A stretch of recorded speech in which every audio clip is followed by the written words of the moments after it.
Members of the Bhatia family were hanging from an iron grill in the hallway, blindfolded, gagged, hands tied behind their backs. They were suspended in a formation that mimicked the roots of a banyan tree. In the next room, the 77-year-old grandmother lay dead on the floor, strangulated. There was no forced entry, no robbery. The gold jewelry was still on the women's bodies. The family dog was tied up on the roof, barking into the heat. But here is the terrifying part. Just 10 days earlier, this family celebrated a huge engagement party. Videos show them dancing, laughing, hugging. They were educated, successful, completely normal. So how did they go from dancing at a wedding to this? The answer lay hidden in a drawer. 11 diaries, written over 11 years. A script for their own death, dictated by a voice that wasn't there. Was it murder? Was it a pact? Or was it a delusion so powerful it silenced 11 minds at once? This is the story of the Burari deaths. To understand what happened inside that house, you first have to understand where it happened. Santnagar in Burari, North Delhi. It is a place where personal space is a myth. Houses share walls, balconies look into each other's kitchens, and the tangled web of electrical wires overhead mirrors the interconnected lives below. In Santnagar, there are no secrets. If you shout, a neighbor hears it. If you drop a plate, a neighbor hears it. The idea that 11 people could die silently in this density seems impossible. And the summer of 2018 was supposed to be their happiest season. Just 2 weeks before the tragedy, on June 17th, the Chundawat house was full of music and light. Priyanka, the bright 33-year-old daughter, had just gotten engaged. It was a massive celebration. They were planning a wedding for the end of the year. These were not people preparing for an end. They were actively planning a future. They had lived in Santnagar for over 20 years and were the economic pillars of their lane. They ran 2 successful businesses on the ground floor, a grocery store and a plywood shop. They opened early, closed late, and interacted with hundreds of people daily. They were hardworking, financially stable, and deeply integrated into the community. Nobody saw any cracks in their facade. The family was officially headed by the elder brother, but everyone knew the real center of gravity was the younger brother, Lalit. To the outside world, Lalit was a saint, soft-spoken, spiritual, a teetotaler. He was the man neighbors called when they needed help. He was the responsible son who took care of everyone. He was the last person anyone suspected of harboring a darkness. And perhaps most tragic were the children. They didn't fit the profile of isolated cult victims. They were bright, modern, 21st century kids with smartphones and degrees. Priyanka worked for a multinational company. Menaka was topping her master's exams. The boys were obsessed with cricket and bikes. They were educated, articulate young adults who seemed to have everything to live for. In the chaos of Delhi, the Chundawats were seen as the ideal family. 3 generations living in harmony under one roof. But perfection is often just a performance. While the neighbors saw a happy family, the house itself was beginning to show strange scars, like the 11 mysterious pipes that had recently been installed in an outer wall, pipes that seemed to lead nowhere. To understand the end, we must go back to the beginning. The year was 2007. The family patriarch, Bhopal Singh, passed away naturally. He was the sun around which the family orbited, authoritative, controlling, and deeply loved. His death left a massive void in the house, specifically for his youngest son, Lalit. While the rest of the family mourned and moved on, Lalit did not. He felt unmoored. Without his father, he was a ship without a captain. Trauma often comes in waves. Shortly after his father's death, Lalit suffered a severe bike accident. He sustained a head injury and, inexplicably, lost his voice. For years, Lalit was mute. He communicated with customers and family using a notepad and gestures. He was silenced by trauma, stripped of his ability to lead. The neighbors pitied him. The family protected him. But inside that silence, something was brewing. Then, one day, a miracle happened. During a family prayer session, Lalit suddenly started chanting. His voice returned. But according to the family, it wasn't his voice. It was heavier, older, authoritative. Lalit told them that his father, Bhopal Singh, had come back. He said his father's spirit had entered his body to save the family, and because they were desperate, grieving, and religious, they believed him. The next sis is the critical moment. In psychology, this is how a shared delusion begins. Lalit claimed that if they followed Daddy's instructions, the family would prosper, and terrifyingly, they did. Their business grew. Their status improved. This reinforced the belief. They weren't listening to Lalit anymore. They were listening to Daddy. The mute son had become the vessel for the patriarch. And so, the documentation began. In 2007, the first diary entry was written. Lalit would go into a trance, claiming to be possessed by his father, and dictate instructions. Every aspect of their lives, what to eat, when to sleep, how to pray, was now being written down in these registers. For 11 years, they lived by this script, a script that would eventually lead them to the number 11. The most baffling question isn't how they died, but how they lived like this for 11 years without anyone knowing. The answer lies in Lalit's terrifying ability to live a dual life. Outside, he was a progressive businessman. Inside, he was a dictator. The diaries reveal a strict regime known as the dancha, the structure. Every minute was accounted for. Wake up at 5, prayer at 7, shop at 9. Silence was mandatory. Debate was forbidden.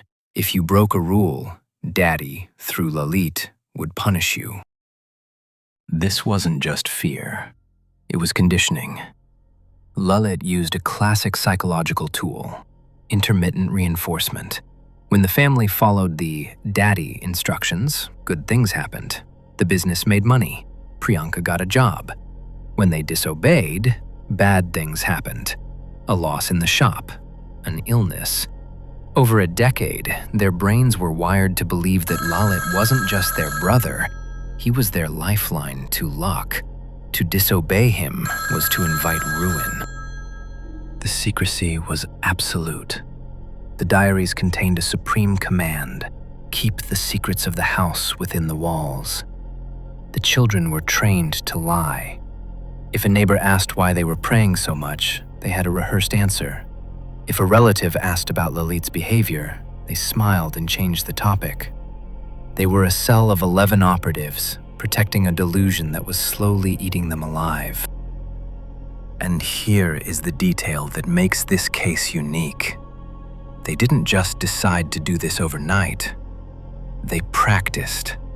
The diaries mention rehearsals of the Vat Savitri, or banyan tree ritual. They would stand on stools, tie ropes, and simulate the hanging formation, and then step down. To them, this wasn't suicide. It was a ritual enactment, a performance for the gods. They believed that by mimicking the banyan tree, they would gain immortality and strength. This ritual obsession explains the physical scars on the house, the famous 11 pipes. For months, the internet spun theories that these pipes were placed there for the souls to escape. The truth is even stranger.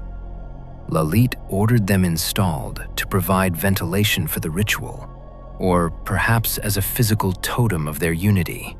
11 pipes, 11 people.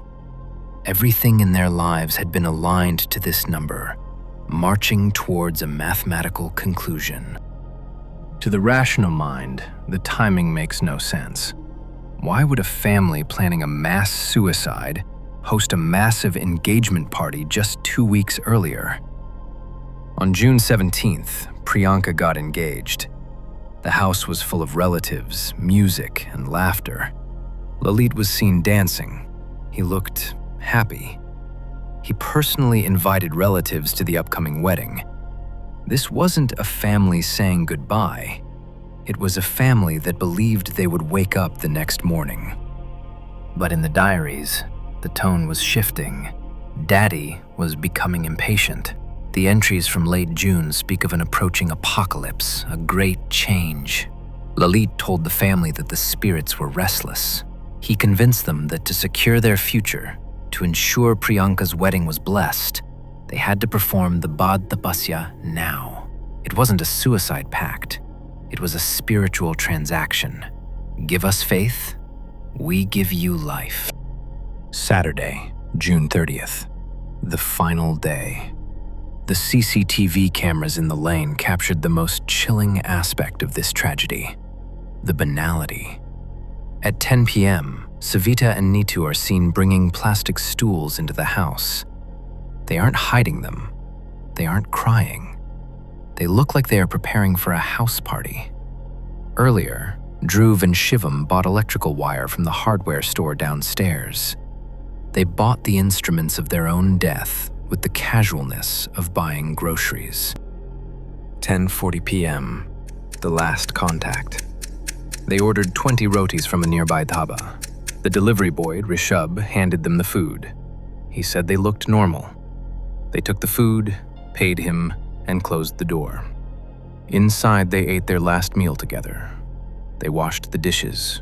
They tidied the kitchen. And then, the ritual began. They went upstairs, not to sleep, but to meet Daddy. Midnight. The ceremony begins. The first step was sensory deprivation. The diaries were explicit. Nothing can be seen, nothing can be heard. They took the surgical cotton and plugged their ears. They took the bandages and bound their eyes. They taped their mouths shut.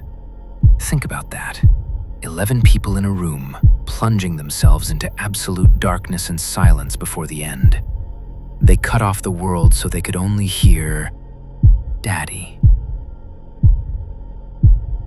Then came the formation. They didn't just hang anywhere. They arranged themselves to mimic the aerial roots of the banyan tree. 10 members in the hallway. Lalit and his wife, the teenagers, the children. They climbed onto the plastic stools. They tied their hands behind their backs. The door was left unlatched. They were vulnerable, blind, and deaf, waiting for the earth to shake, waiting for the miracle. The diary promised that the moment they hung, the sky would tremble and their father would appear to save them. They believed they would feel a shock and then land safely back on the ground, stronger than before. So, at the appointed moment, they stepped off. But the earth didn't shake. The sky didn't tremble. Gravity did what gravity always does. There was no struggle because there was no realization until it was too late. The sun rose on July 1st, just like any other day. The milkman arrived at 7:14 a.m. The neighbors woke up. But inside the Chundawat house, the experiment had failed. The ritual was over. 11 lives were extinguished, not by malice, but by a story they told themselves. A story that protected them, united them, and finally, consumed them. So, how does this happen? Psychologists call it Folie à deux, shared psychotic disorder. Lalit was the inducer. His untreated trauma became the family's law. He didn't force them with a gun. He forced them with love, fear, and conditioning. But I want to ask you a difficult question. Have you ever been in a situation where a group belief was so strong you felt you couldn't speak up? It's easy to judge them from the outside, but psychological pressure is a powerful weapon. Let me know in the comments, could this happen to anyone? The most common question you all ask is, why didn't the kids rebel? They were on social media. They were educated. The boiling frog theory suggests the temperature rose so slowly over 11 years, they never realized they were dying. But there are other theories. Some believe a third party, a tantric or outsider, influenced Lalit.